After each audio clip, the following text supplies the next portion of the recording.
Cooking a prime rib is not that hard. You just need some simple seasonings, a prime rib, and an oven. Let your prime rib sit out a couple hours to come up to room temp. Using mustard as a binder, we're going to coat a little bit on all sides. Don't worry, you won't taste it. It's just to get the seasonings to stick. And I'm just going to season heavily. Salt, pepper, garlic powder, onion powder, paprika, black pepper, and thyme.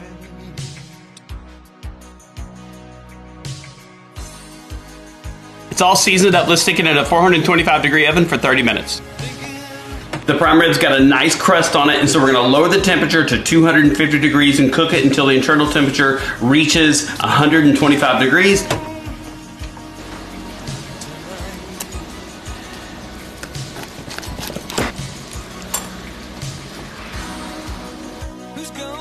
And here it is, that finished product. Prime rib, oven roasted, served with some horseradish sauce, cooked a perfect medium rare. Let's see how it tastes. We'll go for an au jus dip.